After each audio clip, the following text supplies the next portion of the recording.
sosial merupakan bagian yang tidak terpisahkan dalam kehidupan manusia. Kita tahu manusia tidak bisa hidup sendiri tanpa orang lain. Nah, kodrat manusia sebagai makhluk sosial menuntunnya senantiasa untuk saling berhubungan satu dengan yang lainnya.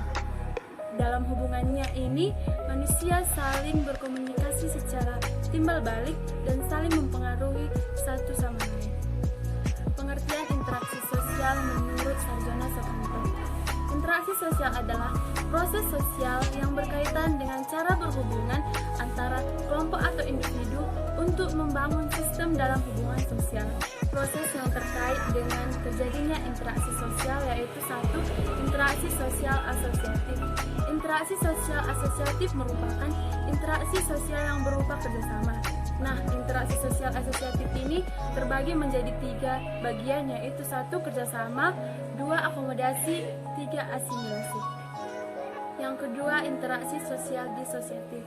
Interaksi sosial disosiatif merupakan interaksi yang berbentuk perselisihan, perpecahan, ataupun konflik. Interaksi sosial disosiatif ini dibedakan menjadi 3 bagian, yaitu 1. Persaingan. Persaingan merupakan suatu upaya yang dilakukan oleh individu atau kelompok untuk memperoleh hasil yang unggul. Nah, yang kedua, kontravensi.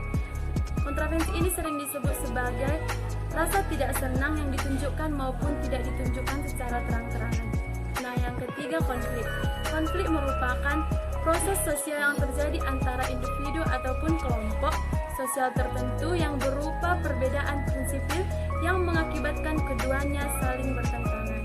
Bentuk-bentuk interaksi sosial yang diterapkan dalam kehidupan masyarakat ada 2, yaitu 1. Berdasarkan pihak yang terlibat. Dalam pihak yang terlibat dibagi menjadi 3 bagian, yaitu 1. Interaksi sosial antara individu. Yang kedua, interaksi sosial antara individu dan kelompok. Yang ketiga, interaksi sosial antara kelompok.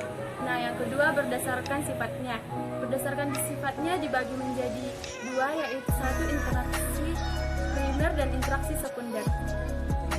Faktor-faktor pendukung terjadinya interaksi sosial ada 2, yaitu 1. Faktor internal, yang kedua faktor